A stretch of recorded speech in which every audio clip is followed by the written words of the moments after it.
Okay, so we got Pietro back this week because I figure Secrets of Strixhaven is out. It's a pretty Pietro-y format. It's got a lot of room to just either play something very greedy to splash or even just be straight up 4 or 5 colors. I hit him up to see if he would be down to share his perspective on it, and here he is. So, yeah, first off, how you feeling about the format?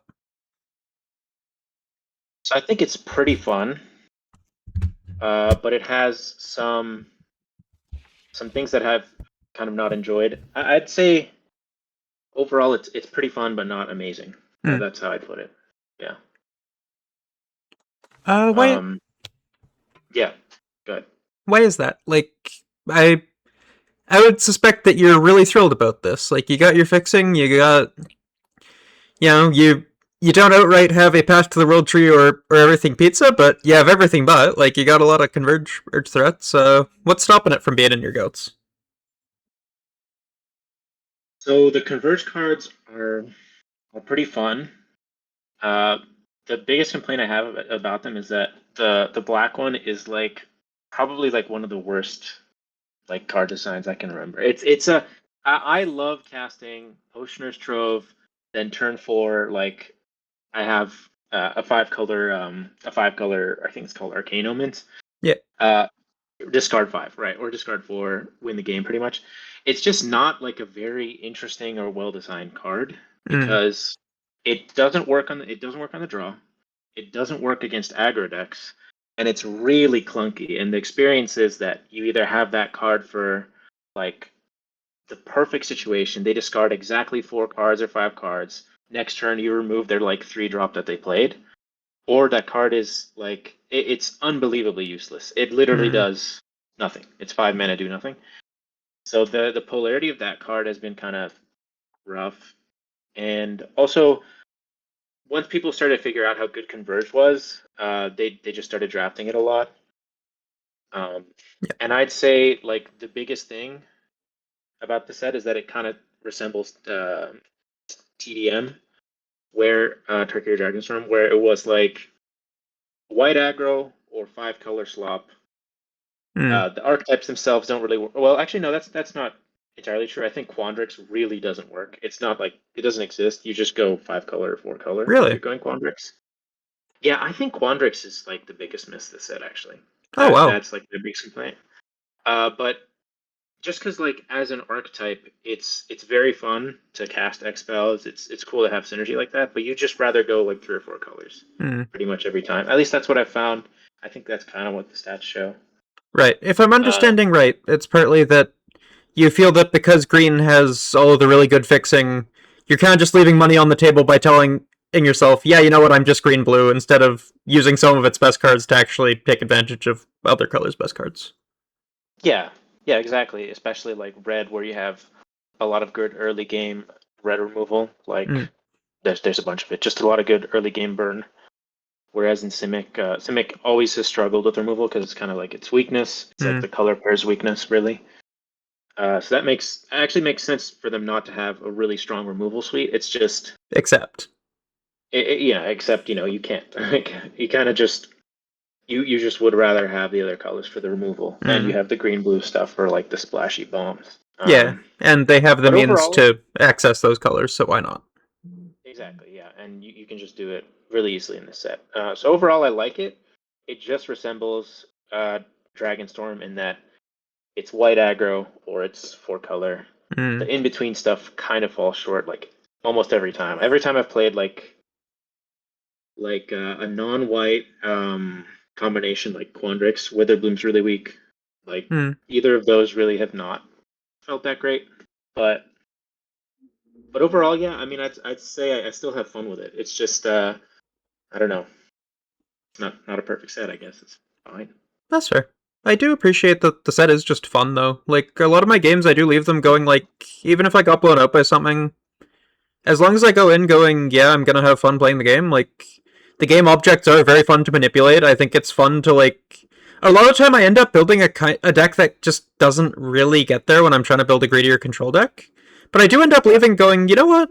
That was a fun deck to play, even if even if I would have obviously liked to win more, like I've mostly been also drafting in person, which I think affects it a little bit. It's always more fun to draft in person for sure. Yeah. In terms of like, I guess trying to win, I've only won with white aggro decks. Like Same. every time I've tried to go, I don't know what it is. I know that it's strong, and every time I win with it, it's like, wow, I just made 2/5/5s for 6 mana and gained 5 life. It's over. Like it's completely over. Or I just made them discard their whole hand with either of the big uncommons. Mm. Um, it feels good and it's really fun, but it just hasn't come together for some reason. Mm. Even though it usually would, like especially if the archetype's strong. Like in Dragonstorm, it came together all the time for me. But maybe it's like a personal experience thing. Interesting. It's just that, yeah, I just think it's so much more reliable to draft white aggro, either of the good white aggro decks in this set. And I've had a lot of fun because they're really dynamic. They don't play like regular aggro decks. I agree. Silver Quill kind of does, but Boros is just like you can go like mid game or even late game with Boros and be fine. Mm. Boros is really cool archetype. I think Boros they kind of solved all the problems that it used to have or that it had in original Strixhaven, but they kept like the graveyard, leaving graveyard mechanic, and they just made it a lot better. Like now the cards are just okay, even down to the common level, all the cards are good. Yeah, so I actually I think my favorite deck to draft this set is the 5-color deck, but the deck that I've drafted the most, I think, is for sure Boros. Interesting. Yeah, like I would have. Part of why I initially asked if you were down to do this was like I was going, well, yeah, obviously I'm seeing success playing white aggro. I'm playing some mix of like see a good white card, hedge to be some kind of white aggro, see a good red cards, hedge to be some kind of red aggro, entertain the option of red blue off of a couple of good prowess creatures. And I was thinking, yeah, you know what? I don't know how to play these greedy decks. Let me hear Pietro's perspective. Let me figure out the method. But How to play 5-color? But it sounds like you're also kind of stumped. No, I am pretty stumped because every time that I've had a good, not every time, I've definitely won with the deck, but sometimes I've had really good versions and they just haven't done well. But I've drafted a lot of 4 and 5-color. I'd say the strategy to do it is, it's generally like pretty well known at this point. I'd say like prioritizing the Potioner's Trove. That card's really good. Yep. It just stalls against aggro decks. It fixes. It's like the perfect card for converge decks. The dual lands. No other deck wants the dual lands actually, but a lot of people are going multicolor, so it's not. Like the red white one will want 1 or 2 copies of the red white. I just think that, the splat. You should prioritize them.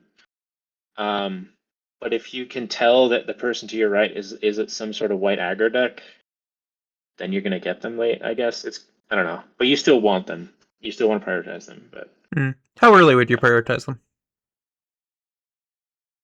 I'd say, I don't know. I'd say like, since you're gonna be able to play a lot of playables, I would put them over like mediocre creatures all the time because creatures in the set are kind of weak. But I would never pick them over good removal.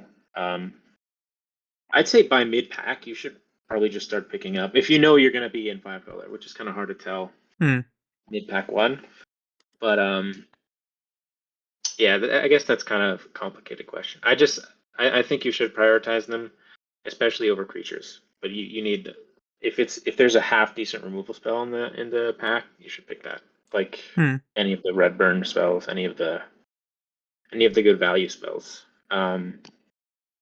Yeah, makes sense. It's kind of a tough one to answer, but like.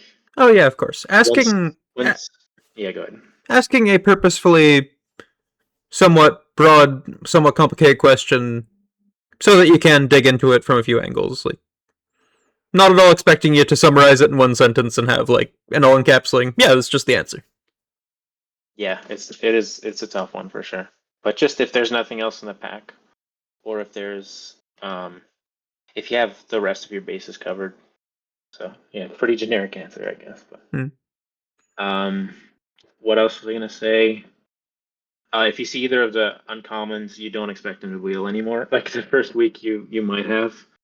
But the green uncommon's better than like most rares. Almost, like, it's better than like almost every rare I can at least think of.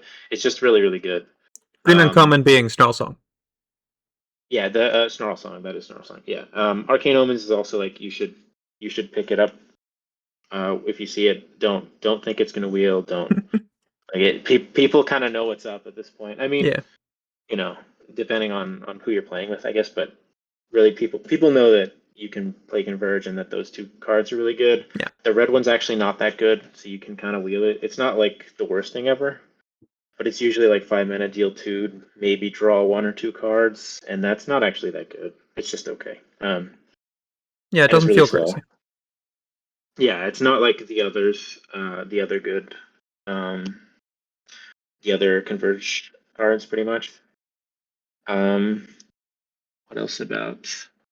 I guess something about the set in general that I found is that mediocre creatures just shouldn't be in your deck, and it just depends on. Unless you're playing one of the white aggro decks, you can put like 2 mana 2/2s in that deck. But if you're playing a multicolor deck, so I guess it's more like advice for the multicolor deck style, is that you can get by with very few win conditions and like pretty few creatures, which is a really unique. It's a really unique aspect of the set that you can go multicolor spell control, or I guess for lack of a better word, spell control, and you just have like, again, like not very many win cons and not very many creatures, and it's it's really better to have a low creature count than to have just like a few very, in other sets would be otherwise super playable, mediocre creatures like 3 mana 3/3s and 2/2s that don't do much. Really, unless the creature has like a really good ETB or a really good 2-for-1 type effect, which usually is just an ETB. Unless the creature is pretty much in those categories, you shouldn't play it, especially not in a multicolor deck. Like, you really shouldn't play that many creatures, which is interesting. It's a really unique aspect of the set, but yeah, I think it's pretty cool to draft strategies that are just built around spells. Really cool, but otherwise, obviously, like for all of the 2-color pairs, you really want the gold cards, but you don't really want the a lot of the cards that are monocolor are just really weak. Especially the creatures that are monocolor are really weak. I agree with you. Like, I think a lot of the gold ones are very pushed, like you're saying. A lot of the monocolor ones feel like they're role players. They get the job done if you absolutely need them to. But like you're saying, that usually ends up being in an aggro deck. Because, like, if you're control, you are splashing a few colors, you'd rather just have another removal spell that does a little bit extra for you and stabilize into doing your bullshit rather than going, hey, look, I've got a 3/3. Look at me chipping away at you, even though my goal is ultimately to create a win con more than an effect life total. Exactly. Yeah. No, I agree completely. Like, you'd rather, it's kind of weird, but you'd rather remove their card, their like good 2-drop for their deck, than play a 3-drop that stalls them. I don't know how else to really explain it, but you'd really rather do that. I don't know. A framing that I've been thinking through a lot is, I hadn't really thought of this comparison until listening to you just now, but I'm realizing it feels a lot more like Constructed than a lot of limited formats, where like it's much more about establishing your snowball, establishing your board state, and not letting theirs get online while you're doing that, rather than the like limited much more being like, I've got the biggest thing, remove my thing or I'm winning, or even just like, I don't know, even just going, yeah, I've got a lot of creatures. Like, the tempo decks can do that, but it feels very much like, even like in a constructed format, you're doing that to attack a greedy meta rather than like, yeah, you know what, fuck it. my deck's full of 2-drops and 3-drops, and so's theirs.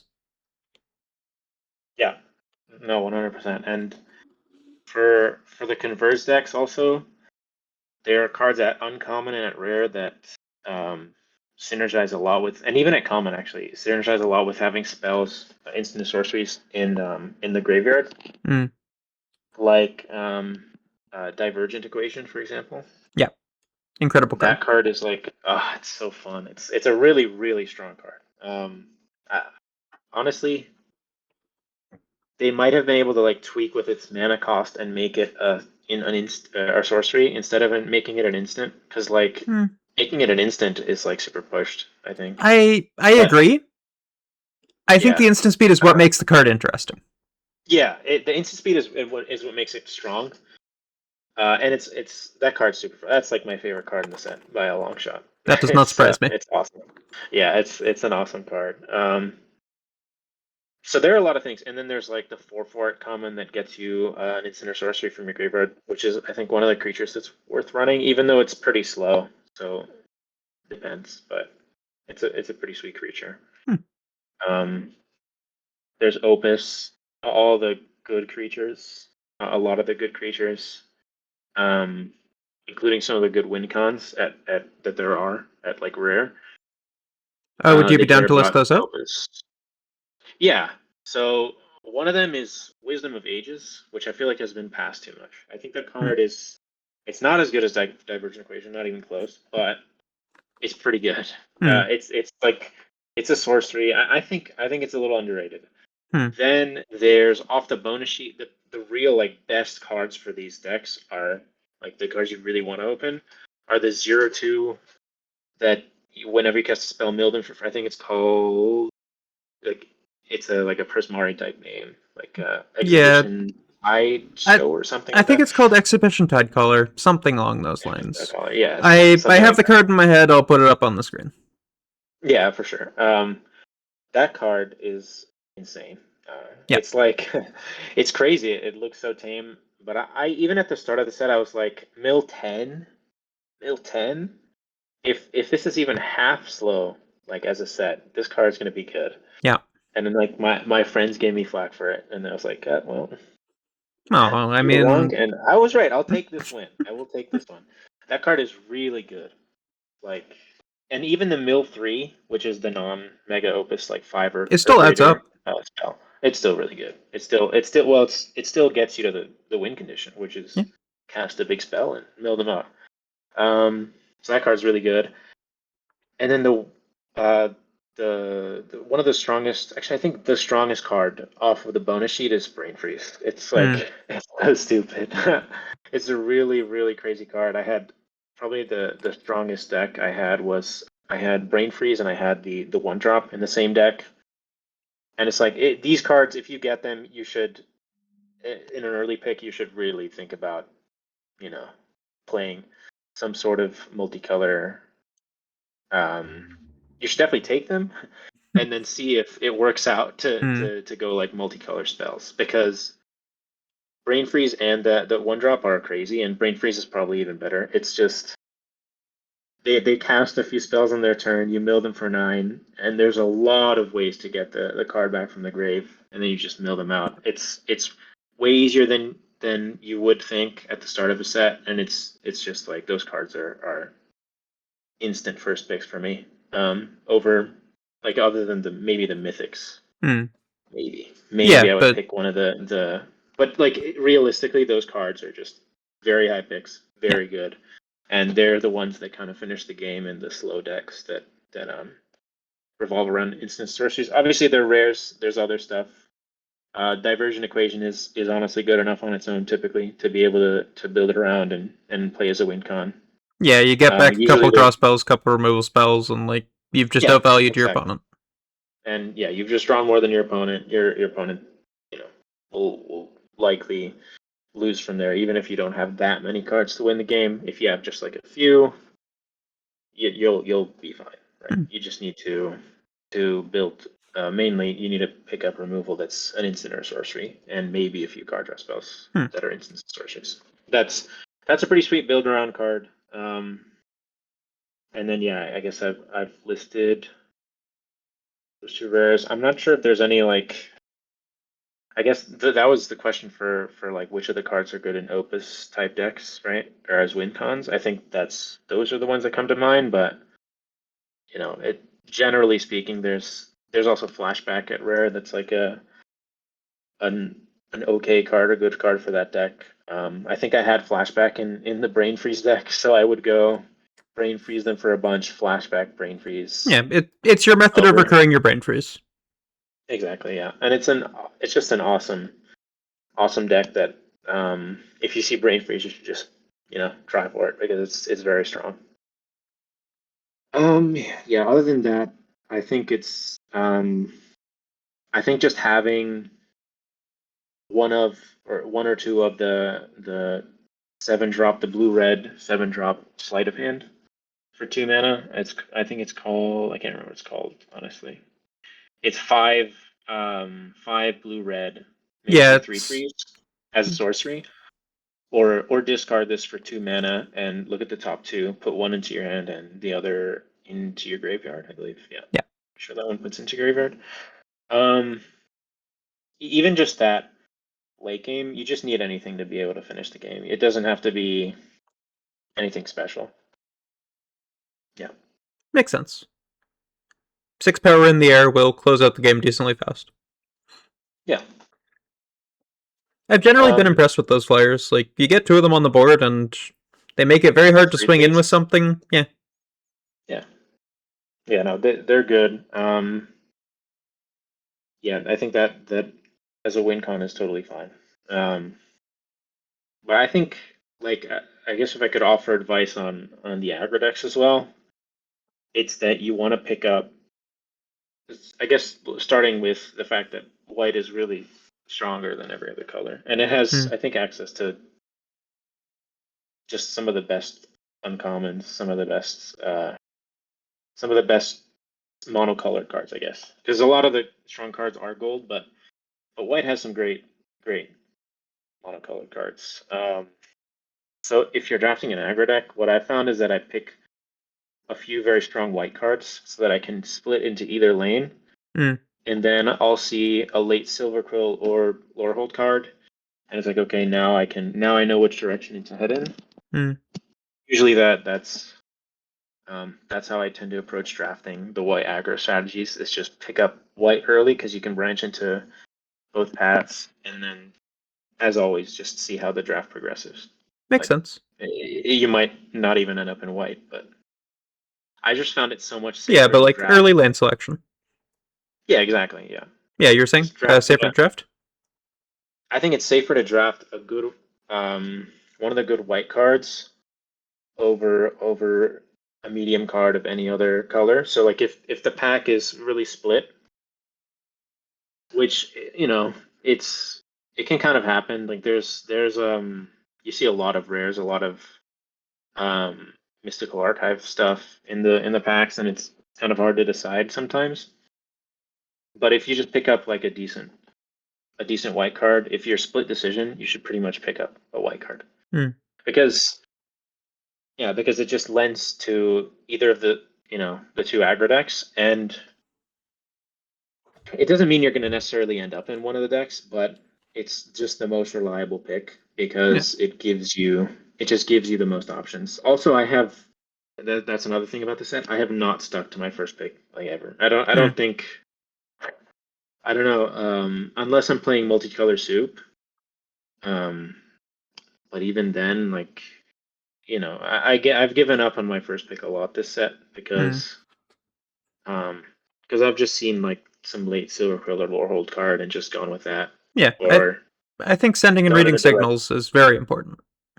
Yeah, it is. Yeah, no, it obviously, as always, it kind of is. I feel like more so this set though. Yeah, I think it is more so this set because I've noticed that I've just given up on my early picks a lot and not even tried. Yeah, and that's about it. I think the gameplay is fun to play Converge, but it's like, but again, the black Converge card is really lopsided. It's just kind of like the polarity of the outcomes is just so far apart that I don't I don't love it. I don't know. Yeah. It might not be like the best argument, but No, I I have not had I losing to that card. I completely see what you're saying. Like, it is just, it feels bad to be playing a card where you're kind of like, this will either win me the game or not do a whole ton, and there's no real middle ground to it. And the same on the Yeah, receiving end of just kind of like, either your opponent shows it to you and you go, oh, haha, funny, didn't matter, or they show it to you and you go, oh, my life's over. Like, I think having that broad of a swing on a card is not fun. Like, yeah, I agree. I think Yeah, and it's that's kind of my complaint with it. But yeah, no, I see it. Like, I think that, one card, I don't think one card will completely make or ruin a format, but I I definitely see that. I see it being like, I don't know, to some extent, I think it would be easier if it was just kind of, yeah, you know what, the black one's not very good. But it's that feeling of like, it's very good in certain spots. Although also, to that point, I'll interject that I was listening to the Worldly Council team's like PowerPoint presentation on the set, and one thing that at the guy presenting, I forget at who it was as really stressing is sideboarding is really important in this format. And I think you don't see a lot of that in BO1, but like having played a lot of BO3 this format, I have even started queuing BO3 on Arena because I'm just like, this set is so much more fun if I can sideboard. And it is, I think to that point, like that black card suddenly gets a lot more interesting when it is like, hey, you know what? Maybe I bring this in game one, even if I don't. Like it's in my board. Hey, I lost my game. I'm on the play. Now suddenly it does feel a bit better. Or even going, yeah, you know what? I'm against a deck that will play a bit slower. Let me board it in. I think that could fix that feeling a little bit. But you no, will still I just agree. have games where it's like, yeah, okay, cool. Either I got you or I didn't, and it doesn't feel that great. And even to that point, I feel that way sometimes playing against the four color decks in general, where I'm kind of just like, yeah, cool, I curved out at you. You sure did see your colors and your mythic this game.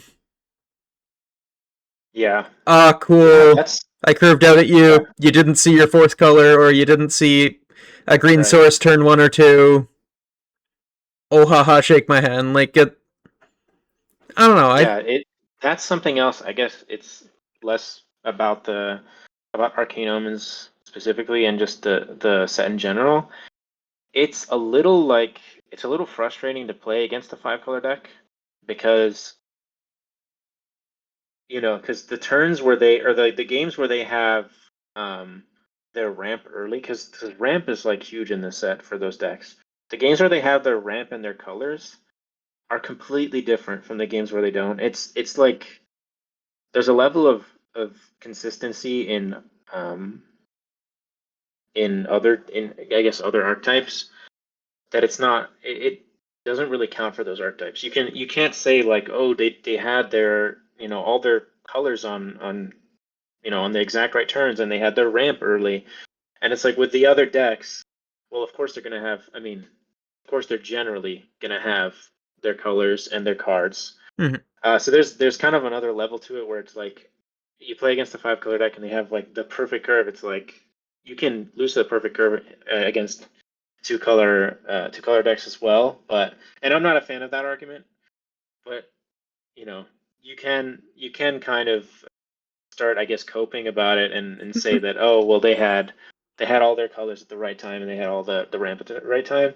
And I actually think there's much more of an argument this set than other sets because like the the the ramp is so so important for the converge decks and the colors are so there is fixing but there's not that much fixing, Mm. right?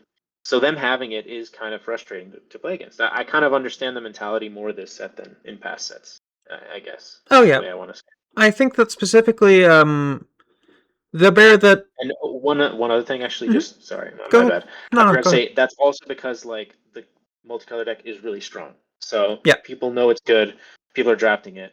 You're less likely to have a good version of it. So having like the perfect curve out with the deck is less likely anyway, yeah, Yeah, that's kind of what I wanted to add on. Yeah. that makes a lot of sense. It's less of a rogue deck that you can do when the lane's open, and more of a lot of people are trying to force this, and that ends up making some weird situations. Like I've definitely noticed that where like a lot of my pods feel like they're going in trying to be 5 color, trying to be 4 color, and kind of get talked out of it more than the other way around. And even that just makes me want to be those white aggro decks because like there are so many situations where it is just like the other day I had a draft where I was green blue and green blue was hyper open, but like I never saw. I think I saw one blue red duel, Yeah. and like I I got an environmental scientist, and very early in my packs, I got the bear that I've been referring to as Pietro Bianchini very early in one of my packs, and I got a Potioner's Trove late because people don't respect Potioner's Trove. But like outside of Potioner's Trove, it really did feel like same of just I look at people's draft pools after, and I will see I will see the aggro deck that their lane was in, and a pick 3 Snarl Song sitting there in their sideboard. Yeah. Yeah. And it Yeah, makes sense. that can, and yeah, and I was about to say like that can definitely happen. You just pick Snarl Song early because the card's crazy good and it doesn't work out. So, Yeah. but that's kind of why having a very good version of the deck doesn't happen, right? Mm. Or happens less often because I guess I'll use the example of MH2 where the converge cards, even towards the end of the set, people noticed that multicolor stuff was strong. But even towards the end of the set, I would be getting very late Radiant Epicures or, the blue one that makes Thopters or Kaleidoscorch, the one that deals damage. First, like 2 damage, 1 in a red, and then flashback for 5. So you can go up to 5 colors. Mm-hmm.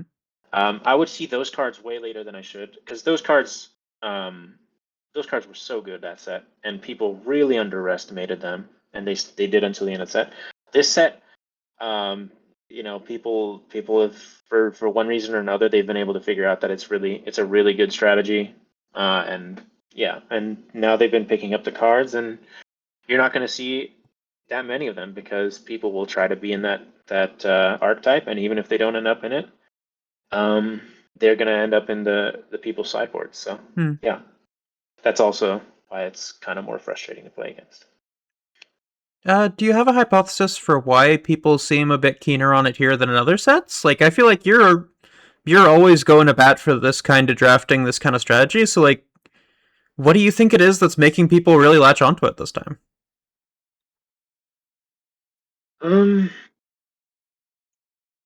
Well, I would say first thing is that people have said that it's good. So like, I don't know. Hmm. Um, when it comes to this sort of stuff, like of hive mind sort of forms around what's good and what's not. Oh yeah, for I sure. think that hive mind in this set has been that multicolor stuff is good. But like, why did the hive And mind arrive there? well, why did it get there? That's a good question. See that I don't know. Like like a hive mind forming around some things being good and bad, it could be any combination of things, Hmm. but I think it's probably like content creators and people that others know are maybe more experienced or good at draft are they'll say that something is good, Hmm. and then that will kind of catch on. Like even at our either of the LGSs that I used to go to in Montreal, like Silver Goblin and Face to Face, people would just kind of talk about, oh, what feels good and what doesn't seem Mm-hmm. so good.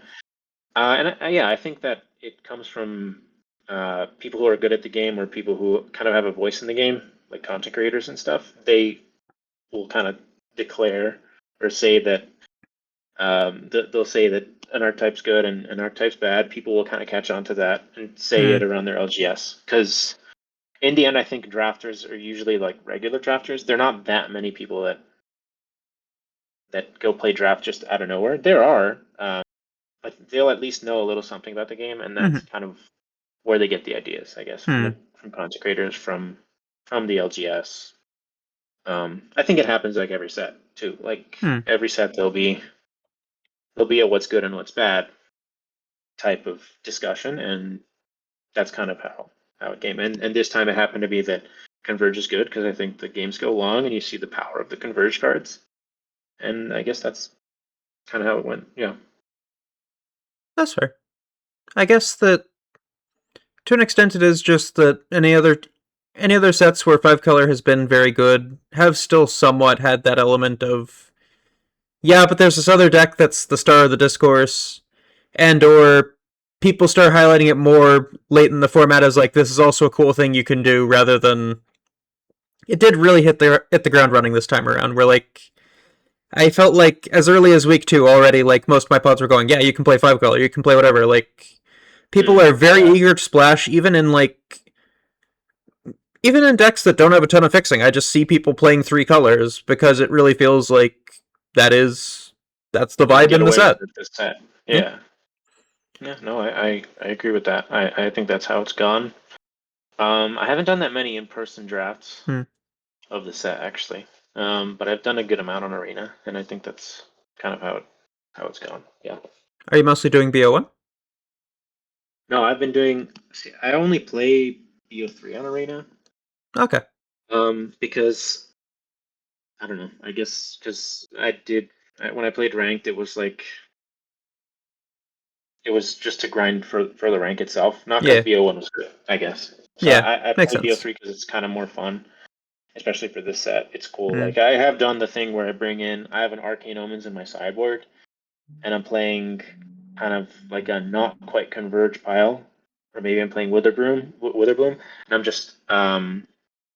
and I'm playing against a super slow deck. Well, now I can maybe try and hedge my bets towards this Arcane Omens because my deck is just not getting there against theirs if they have the right draw. So I've done that, and I think that's pretty interesting. I think that's one of the elements of the card that's really good. And there are a lot of good sideboard cards, and a lot of some of the most powerful. I guess this kind of general for other sets as well. Is that some of the most powerful cards are like graveyard interaction or like have something to do with like the Arc of Hunger as an artifact. And there in green, there's like the exile a card from a graveyard, draw a card. Although that's not always good because they might have like the Boros counter guy or whatever. But there's good counterplay for a lot of the strategies, and a lot of the strategies involve the graveyard. Like a lot of them. Even the divergent equation involves the graveyard, and there's a bunch of anti-graveyard cards. Like the green one, like in white, there's the 3/4 flyer that exiles something from a graveyard every turn, pretty much. Yeah, that card is like, I think it's pretty solid against the multicolor strategies. Like if you see a divergent equation, well now you have a threat that they need to deal with, but also it's going to nab like at least one card, ideally, unless they have an answer on the spot, or a card that turn over turn can dismantle their like main win con, which is good. Yeah, I think BO3 is generally better, and this set it's much better. Okay, yeah, cool. Way better. Yeah. Okay. I agree with you on that for sure. That's definitely interesting to hear. So that does also mean that we're pulling from similar experiences of like 3-round BO3 drafts. Even if you're drafting cross pod in your case, like that does mean our experiences are much closer than if we were comparing BO1 to BO3 as well. Yeah. Earlier you were mentioning in general white cards of just like, you try to be in white. You pick generically good white cards. Would you be down to list off those? Yeah. So at rare, I guess it's not that useful to talk about rares, but the best rare in the set is white. Yes. Just to throw it out there, the best rare in the set is white. I've lost to it, like I think almost every time. Maybe I've won once against it, but it's practiced offense. Yeah. It's called practiced offense. It is. It's just crazy card, unreal. You need to have 2 creatures to make it insane. You can have 1 creature; it's still insane. If you have 3 or more, you win the game. It's over. It's just a crazy card. So that's Just throw that out there. But in terms of the cards that are really good at common and uncommon, Elite Interceptor off the top of my head. That card's really good. It fits in both archetypes. It's the 1 mana 1/2. You can pay 1 and a white for its prepared spell, which is to tap or untap a creature and draw a card. Yeah. That card is super solid. I'm trying to think of other good white cards that are just white. So that one's really good. I might actually just pull them up because I haven't played the set in a while. Yeah, feel free. Feel free. So there's the 1 mana 1/2 is great. How do you feel about the 3/1 that it exiles from your graveyard? The 3/1 is the 3/1 that you can exile it to Surreal to, Yeah, and gain life. Yeah, gains that 2 card's life. super solid. The card's really solid, but I would mainly play that in Boros and Yeah. not in Silver Quill. Mm. Would you still pick it if you're trying to stay open, or do you feel like it's a bit of a I think committal that pick? card's not. Yeah, that card is not quite worth the like pick early to stay in one of the 2 aggro archetypes, but it's definitely playable. Like I've been pretty happy playing that card, even if it's not like super in your face good. But looking through the list, the only card it beats here on 17 lands. Yeah, literally the only card it beats here that's a non-rare or that's a common card in 1 color is the Elite Interceptor. And it's like at the top, which is crazy. It's at 59.7% win rate. It's a good card. Which is really, really impressive. That card is super good. Johnny's response is pretty solid. Like it's at the top of the B- tier. It's 58%. And again, like going only by win rate is kind of stupid. You know that I think that as well. But when you put everything into context, it kind of makes a bit more sense. It's still a guideline to show you, like, yeah, you know what, this is doing well at baseline. Informs your data set, even if it doesn't form a full opinion. Yeah, exactly. Other than that, there's good red removal at common. The Unstable Mockery has been really good. That's the 3-drop that deals 4 and Surveils 1. That card's really good. Tone Blast has been really solid because it synergizes with Boros and it's just a very solid card. I guess that's both of these are red cards. I know you asked me about white cards, but red's another color that I would, the commons are pretty strong. Like those 2 commons feel pretty strong.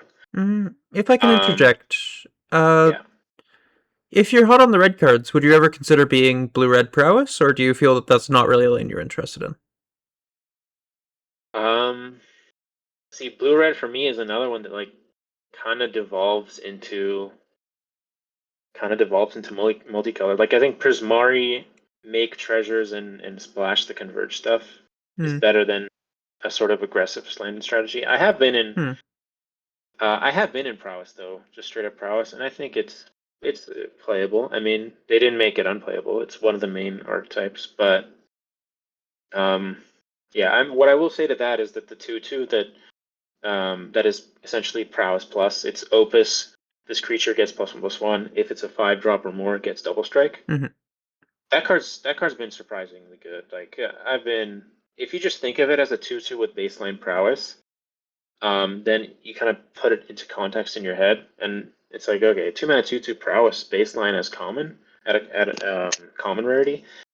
That card's good. And then gaining double strike is huge. Like there's a lot of 5-drop synergy cards that enable it, and 2 mana 3/3 double strike, pretty good. So I have been in it. The problem with that deck is that it's that a lot of it just falls off against the good removal decks. Like if they just remove your few threats, like what I've always found about blue red tempo in limited is that usually you have your early game creatures like the prowess guy, like any amount of the which, by the way, there are way fewer of in this set, I think. But you have your early game creatures, and then you kind of have like bounce or burn to push through damage, and that's kind of how you finish them off. But in this set, the entire playstyle is like sit back and remove stuff. And when that's the playstyle, your like normally good tempo removal, it's not good anymore. I think it's like it loses a lot of its value when you can't at the same time push damage. Whereas the good aggro decks have ways to really snowball. Like Silverquill and Boros have ways to really snowball. I guess Silverquill mainly is the super snowbally color pair, or they can like outlast or kind of make it to the mid to late game without falling super behind on cards. Like for Boros, one of the main cards that does that is Pursue the Past. It's the red white gain 2 life. You may discard a card to draw 2, and it has flashback. So it's like it's a very very good card. That card lets you stick around. The synergy kind of lets you stick around. Whereas blue red, every time I've played it, I just have found that if I don't kind of just devolve into some converge splashy stuff, then I'm just gonna lose to those other decks. And that's kind of how it's felt. I don't know. It might just be my impression, but yeah. At the end of the day, you're here to give your impression. Yeah, I know, and I think that those I think the blue red deck is really well suited to go like multicolor as well, because it has it just has some good tools like Sonar, that the uncommon, the 0/4 that you can tap to make a treasure token. If you've cast an instant or sorcery, that card lets you splash really easily. There are a few even commons that you wouldn't love to play, but they really help you splash. The 2/2 that makes a treasure with its adventure.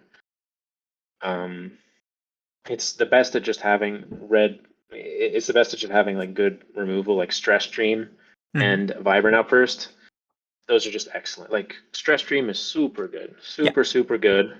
It's 3 blue red at instant speed to deal 5, and look at the top 2. You can put one into your hand and the rest on the other on the bottom. That card's like amazing. It's a blue red card. The Vibrant Outburst, deal 3 and tap something. It's a great card to stall for time. It's really efficient. Deal 3 you would play deal 3, but it also taps something.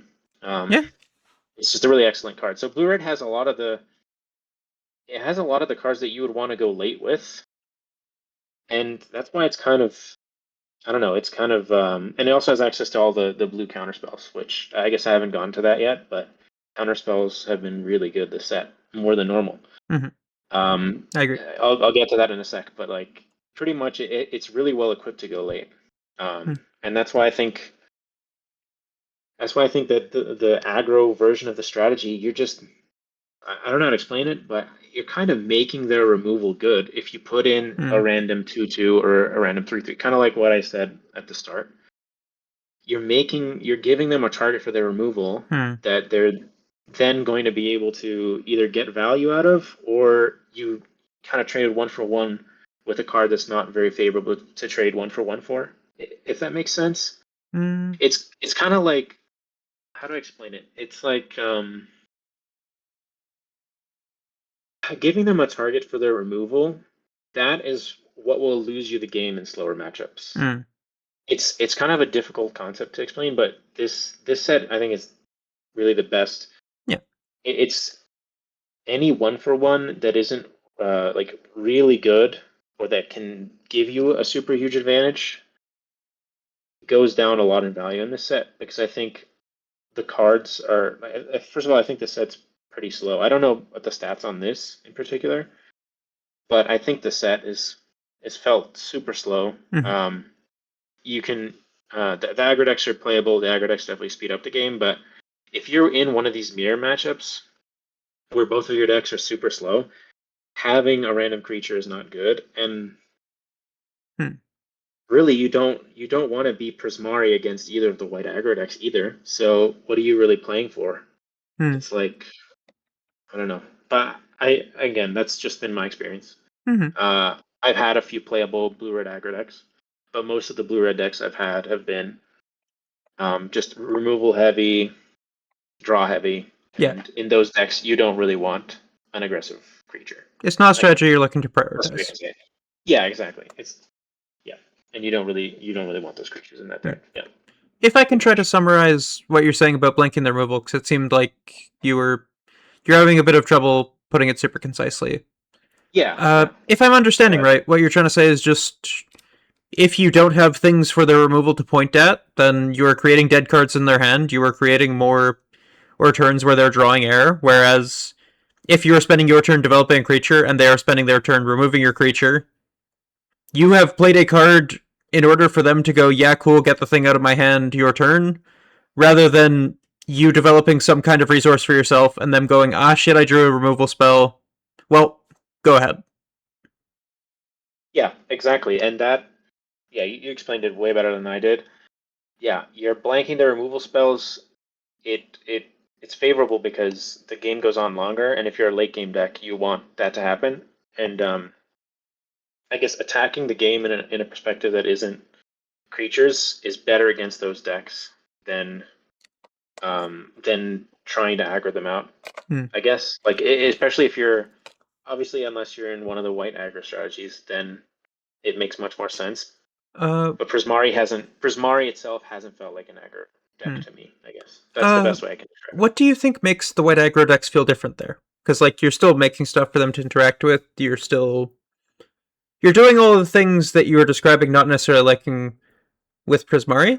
I think I probably know your answer, but to get the full picture, I feel like it's worth asking. Yeah, so in Prismari and in or not in Prismari, in Lorehold and in Silverquill, the creatures are a lot stickier. Mm-hmm. They 2-for-1 more easily. They kind of get out of range of the red removal spells if you're playing Silverquill. They're just a lot stickier, and what I mean by sticky, just to make sure. What I mean by a lot stickier is that they're either more difficult to remove or they 2-for-1 more quickly. Than the creatures in Prismari, I guess. Yeah, or even 2-for-1 in general, because a lot of creatures don't 2-for-1.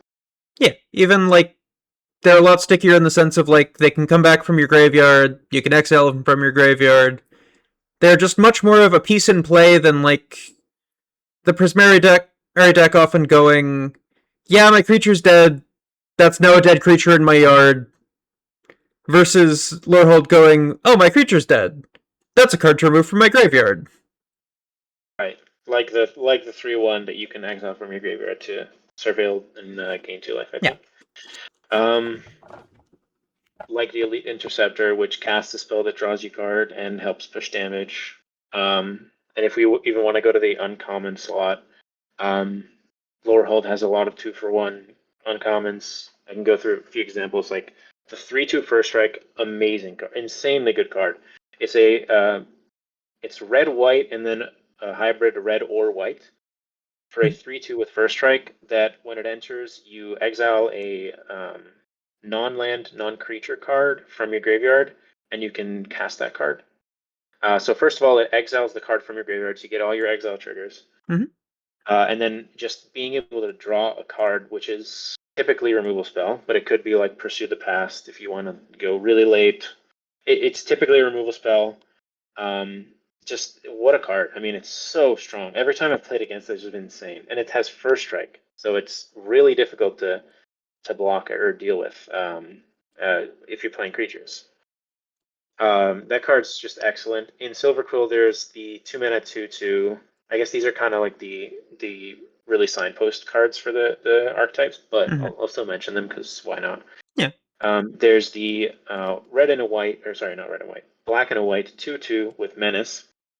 Whenever you cast a spell that targets something, so repartee, you put a counter on this creature, and then when it dies, you move the counters from it onto another creature you control.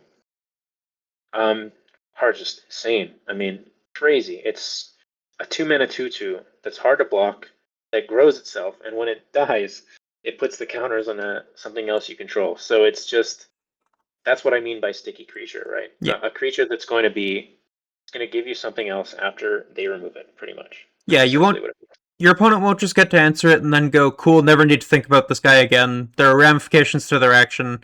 So even if you do spend your turn spending your card and they spend their turn spending their card, you're still getting something hang out of the equation versus it being, yeah, you may as well have just said pass and they may as well have said pass, but you could have done something else with your mana. Exactly. And I think that uncommons in both Boros and Silverquill are really good. They're really good. I'm thinking of like Molten Note is another one.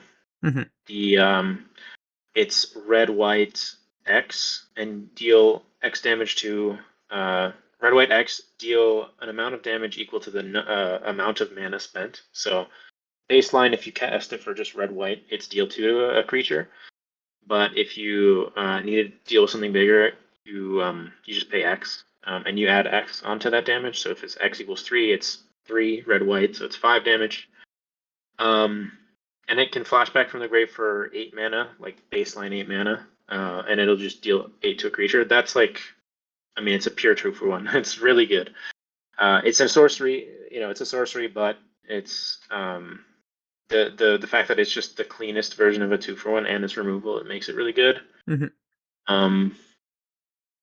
The red white on the 4/4 is like the ultimate threat, where it's two red white for a 4/4 with, I think it's trample and another keyword, or lifelink trample, and it exiles a card from a graveyard each combat step. I think that thing may even have vigilance on it too. Yeah, that card. Yeah, well, it's a creature with like that's baby questing beast keywords.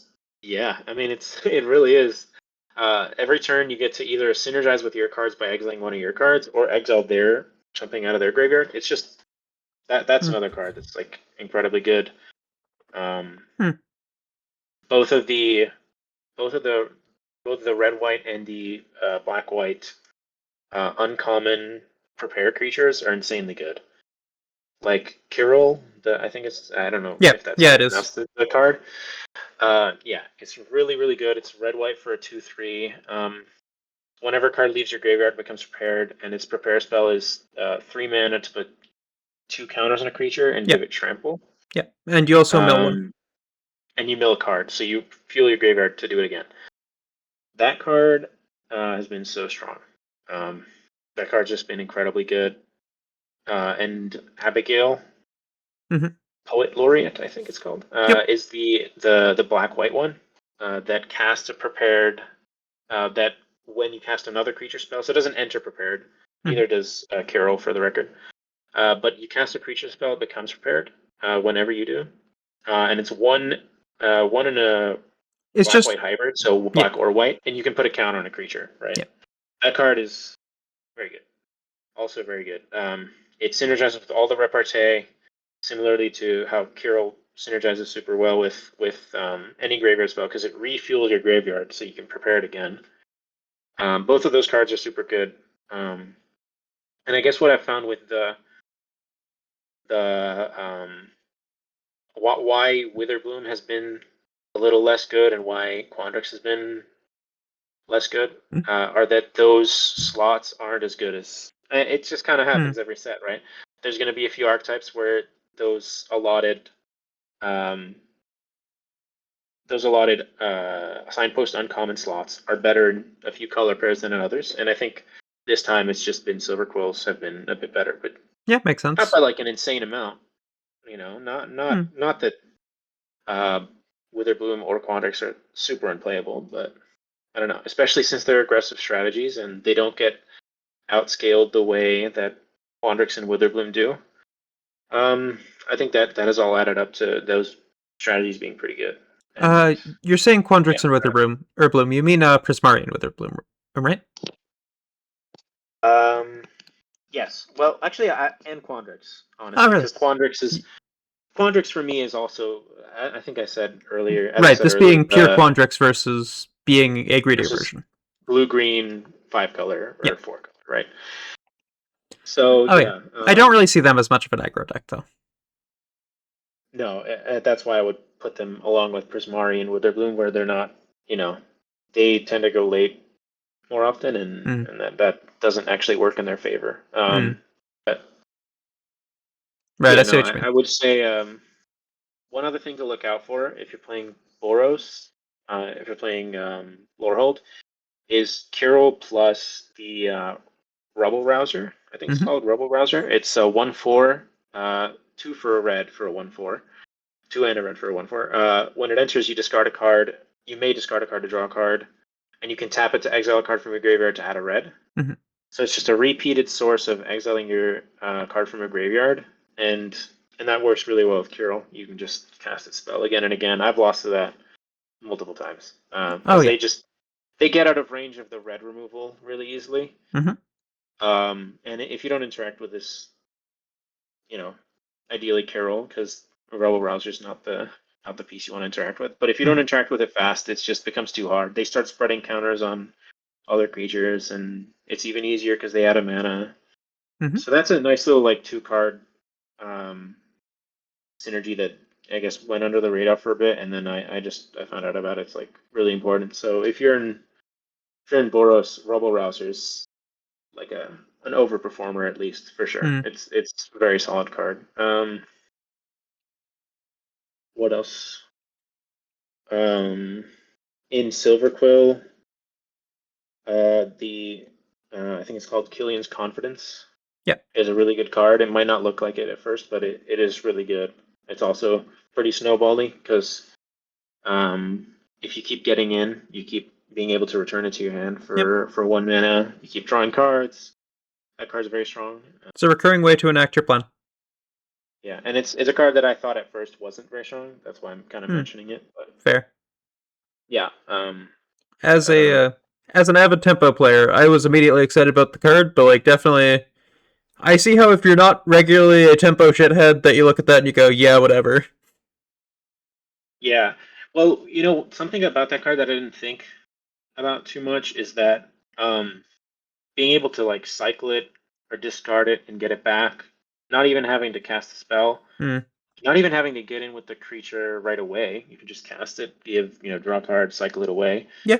It just makes it flexible enough that you don't necessarily need to get use out of it right away. You know what I mean? No, You don't need exactly. to. You don't need +1/+1 and get in and get it back right away. You can just cycle it for 2, and eventually, it's in your graveyard, so it might come in handy, right? That's also part of it. Yeah, Why it's exactly. Later in the better game, than I thought. you find yourself with some extra mana, you find yourself sitting there, and you just go, yeah, you know what?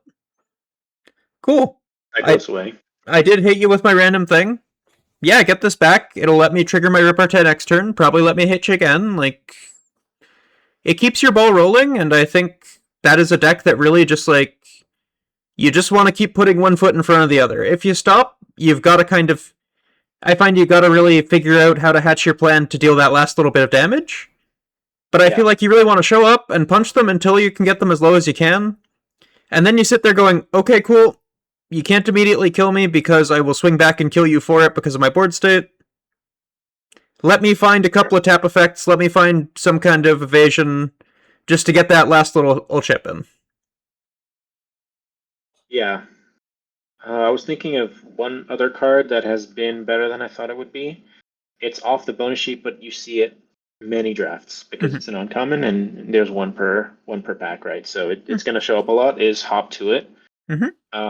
It has no synergy in the set, whereas it did in Bloomborough, is the original set it was in, where it makes creature types that matter. But this set it doesn't make a creature type that matters. It just makes 3/1/1s, and that lines up really well against 1-for-1 removal slow decks. And yeah, it's just better than it looks. There's a lot of not a lot, but there's a good amount of go wide payoffs. And I think that it's just better. It's just better than it looks. It trades up against the 1-for-1 removal that you would otherwise expect. And since those decks aren't playing many creatures early, you don't need to worry about the 1/1s being super blanked. Yeah, that's kind of what it is. Really, Makes sense. That card has been better, and you're gonna see it if you draft, maybe even every other draft. It's super.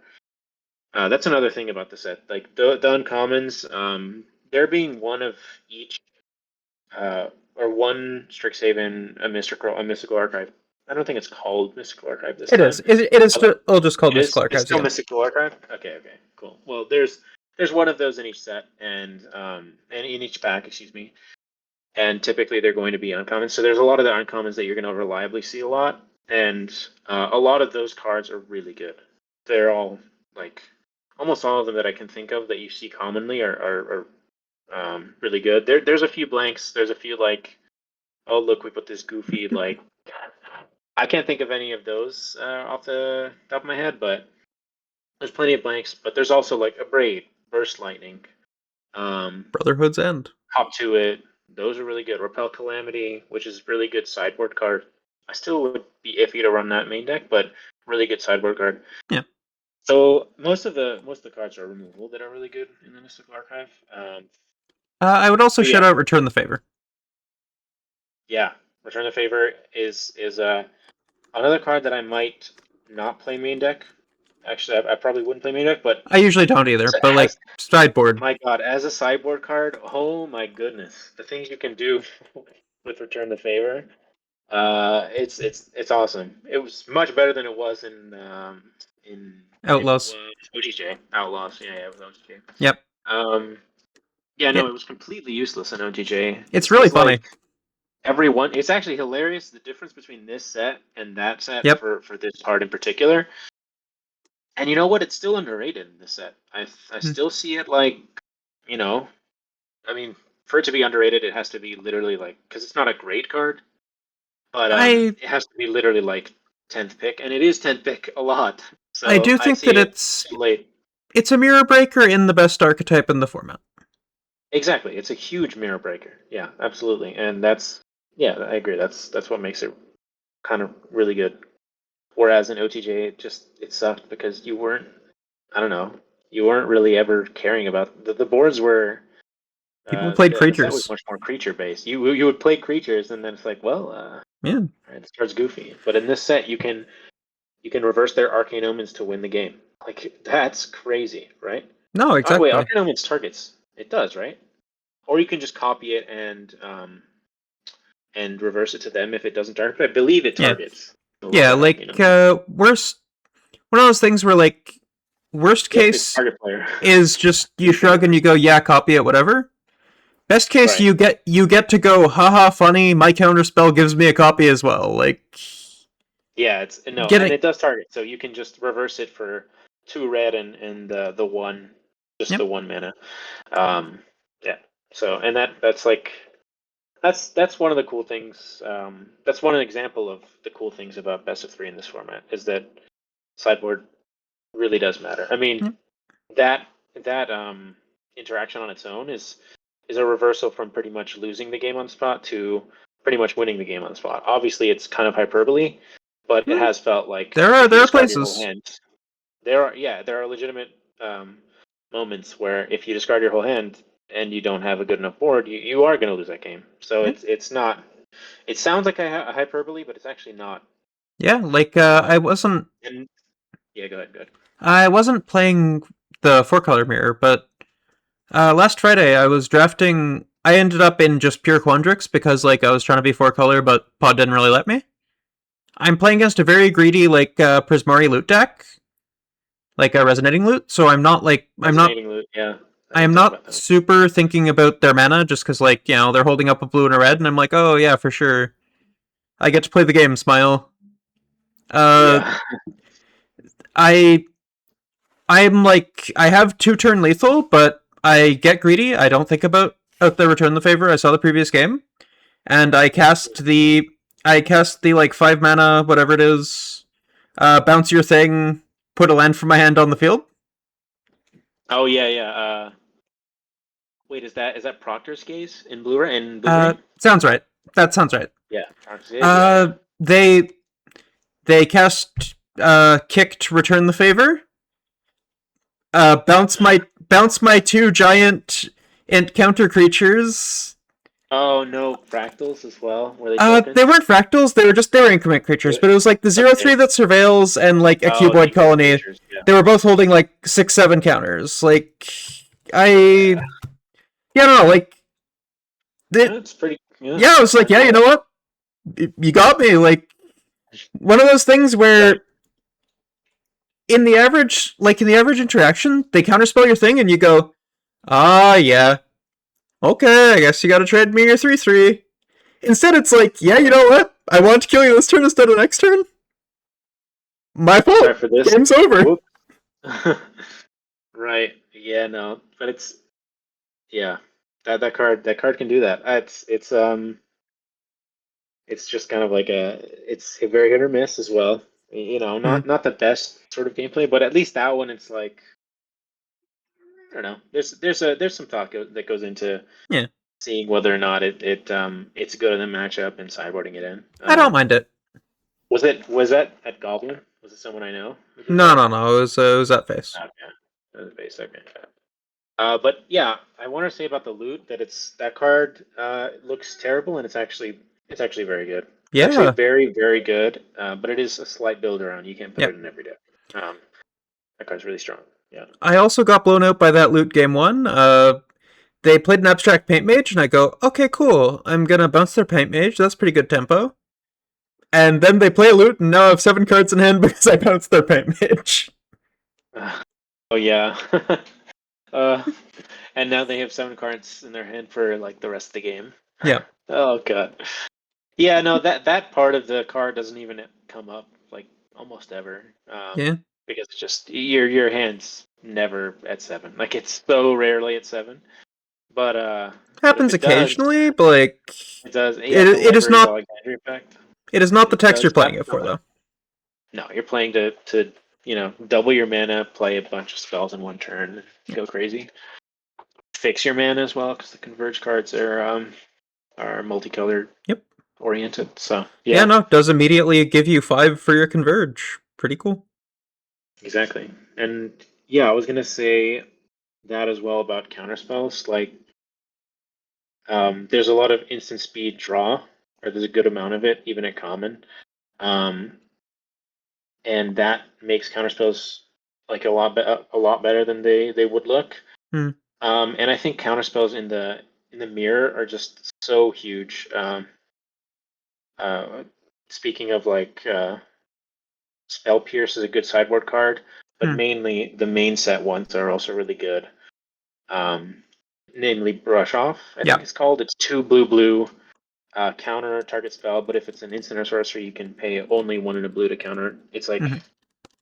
it's that card's super super strong, and I think counterspells are just a bit better this set because there's a lot of um, because of the arcane or because of the converge cards.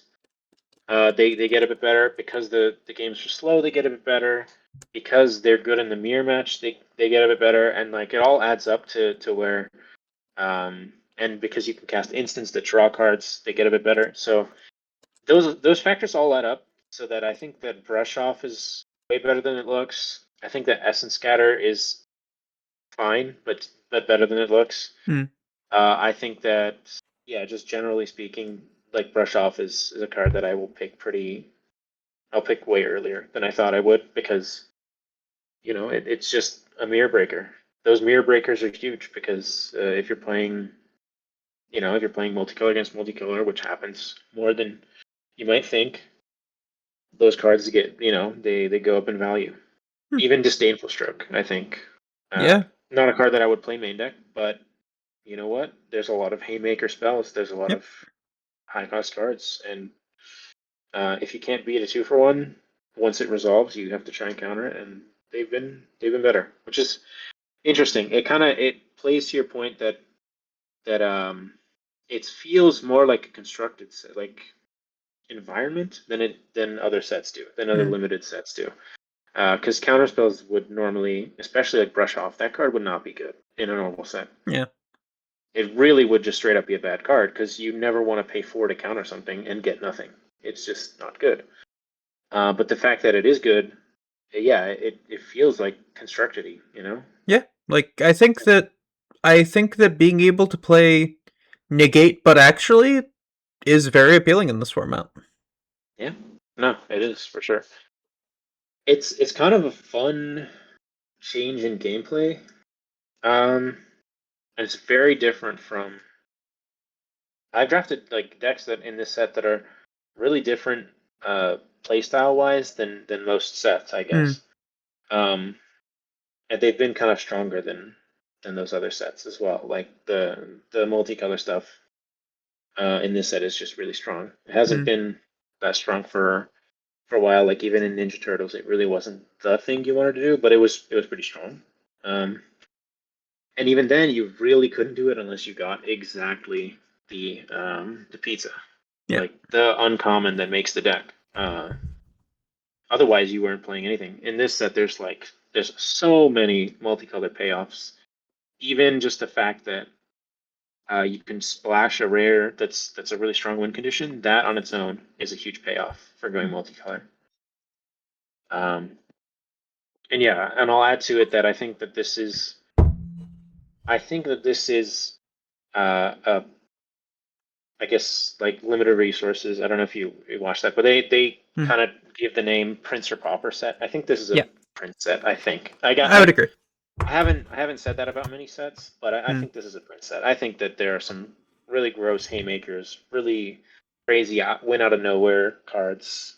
It's and there's some cards that you kind of just can't beat, more so than in other sets, and it's pretty swingy.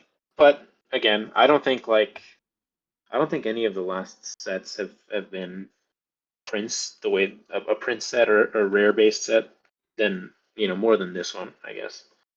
I can see that. I think part of that is also just having the bonus sheet means you have double the chance of seeing some random mythic bomb, some the sheet doesn't have a crazy amount, but like it's got Crackle with power. It's got a few things that you see and you go, oh damn, you got me. Yeah, it's got Cyclonic Rift. Yeah. Oops, I lost. Right, like there's a few of those, but I think it just in general, the commons are really bad. The uncommons are some of the primary, like the really strong uncommons are really, really, really strong. Kind of in a way that you don't see normally. The converge uncommons are just really, really strong. And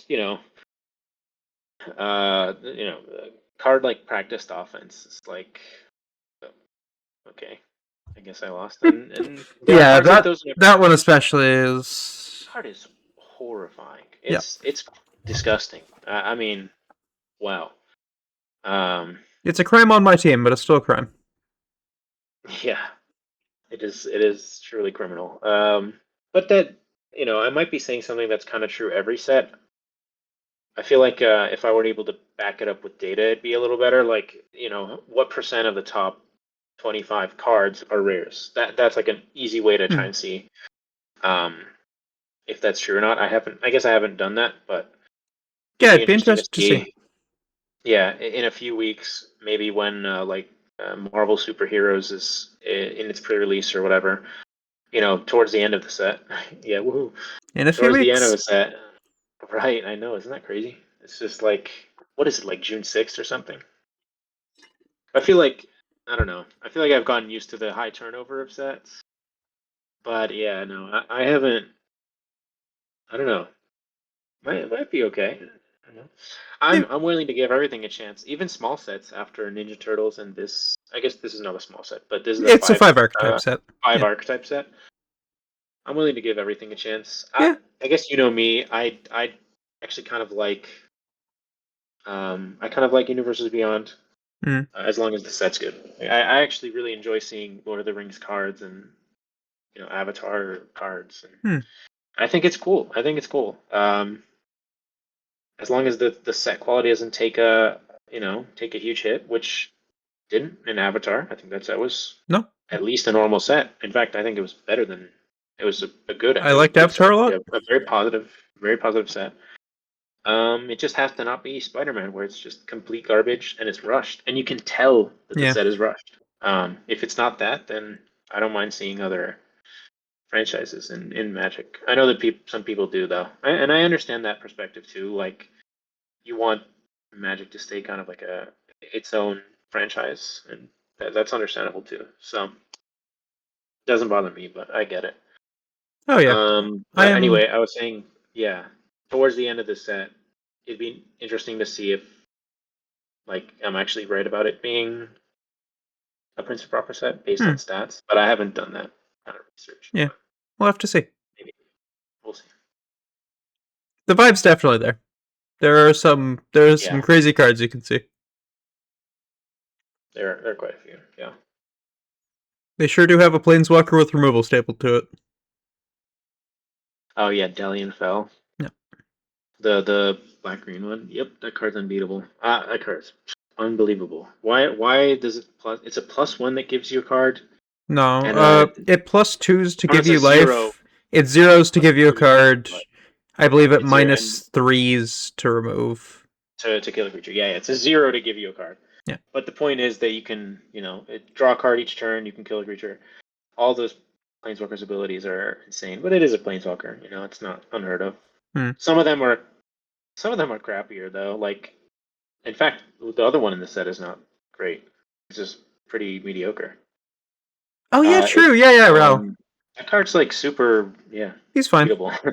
Very big. He's just fine. He's a solid card. He's nothing crazy. Right? He sells for $8 Canadian store credit, so that's something. Yeah, there you go. Yeah, I don't know what he would have been included in, but or what he's been included in. I think it's partly. I think it's partly just like Planeswalkers. Yeah, it's a Planeswalker for Commander. Like, yeah, something. It discards stuff. I think. Yeah, Delian Fell, I think has some. Maybe it already did see play, didn't it? Well, there was like a green-black mid-range, wasn't there? Yeah, this weekend there was a green-black deck playing him. Like, he's spiked a lot. Yeah, and he was getting played. Yeah, that card doesn't surprise me that would see play, and is seeing play. Yeah, I was a little surprised, but I'm also like, I can't say I'm wonderful at constructed card evaluation at this point. Like, I can tell you that Nago getting a +6 mid-screen low is broken, but I'm not apt into Magic Constructed. Yeah. I mean, I think it was like 56% of the field was some form of Izzet. Yeah. 52%. Some form of Izzet. Not like one Izzet deck, but... Yeah, there's a few flavors. Why is it still... Man, they can't nerf this. Flow state smile. Pairing and... Yeah, I don't know. Well, they've tried... They nerfed an Izzet deck, and then the other one just becomes better, and, it's kind of weird. But I haven't played Constructed in a long time either, so... I just follow it here and there. That's fair. That card, or that color archetype has been dominating. Those colors have been dominating, I guess, together. Yeah, I think Green X is also it's getting its hits in at this point. Yeah, like the Landfall deck, which dunks on Izzet. Yeah, it just did pretty well. Right, it won and made the finals, and I think it was 4 decks in the top 8, which is kind of crazy. 3 or 4. Checks out. So, yeah, no, that doesn't surprise me either. The anti-meta ended up being pretty good. And it's funny, like, did you watch the BT at all? Not a ton. I watched part of it. Okay. I looked at the deck lists. I watched a bit of day one. I didn't watch the top 8, but I looked at the deck lists. I looked at their sideboards. I looked at all that. I just didn't actually watch the footage. Yeah, no, it's interesting that the green based decks built around like the power doublers and the. It's funny that those cards typically are clunky, super clunky, but the Hydra's actually really good because you can get multiple lands with the earth bending cards, and turns out that card will just kill you if it doubles enough times, so it's funny. Yeah, as it turns out, this Mightform Harmonizer card's kind of good. This Ice Till Explorer, I think it's called. Yeah, Ice Till Explorer, sweet card. Yeah, that's a word for it. What if we made non-legendary Azusa Crucible of Worlds that also puts things in your yard? Yeah, for sure. Cool. Yeah, it's really strong, but hey, every there's a little bit of strength for everyone, and more so for Izzet than green. So I guess they're doing their best out there. Take your card, green. Yeah. No, it's but I haven't played much Constructed for a while. I think Secrets of Strixhaven overall is like I would I'd say it's good, a good set, not excellent. Better than Ninja Turtles. Wow, high praise. Yeah, better than Ninja Turtles. Like Ninja Turtles was just okay. Um, maybe between okay and good, Yeah. but I think Avatar was better than both. So I think it was, I think this ends up being like pretty good, not all time, but solid set, fun for a while. Yeah. Still fun, and it's definitely up my alley. So you're right about that. But the kind of the weakest point of it is not even its gameplay where it can be swingy, because its gameplay is there's a lot of cool synergistic fun things you can do. But it's mainly the fact that it kind of devolves into white aggro or five color a lot. Mm. And that's kind of like my biggest knock on the format. That doesn't take away enough to make it a bad set, but I think it's something, right? Something to consider. That's fair. Yeah. Yeah. You have any other closing thoughts, or you want to call it there? I think I've gone over everything I think about the set. Yeah. So I mean, that was the goal. that's about it. Awesome. Yeah. Thanks for coming on.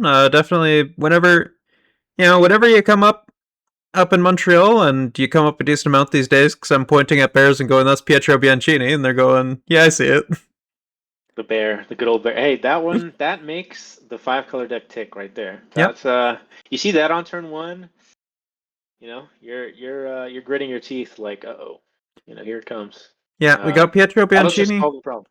Yeah. and we got an environmental scientist, which has been dubbed Pietro Bianchini's loving wife. W. That card's crazy too.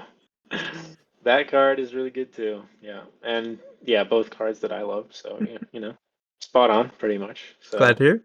But yeah, let's say whenever I point at the bear and go, "That's Pietro," somebody at the table will go, "Oh, how's Pietro doing? You talked to him? Talked to him lately? Hope he's doing well." Like, you.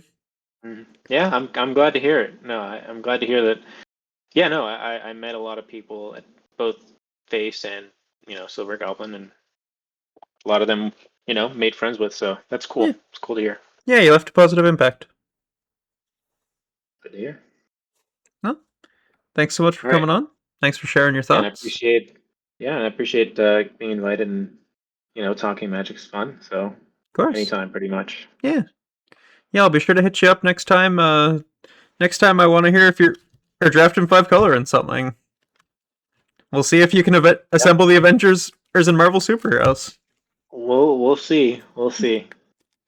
Those five color decks are few and far between, though, and they hit the mark this set when it comes to strength. So we'll see. Maybe too much. Well, Maybe a bit too much. Yeah. Thanks so much. Have a good one.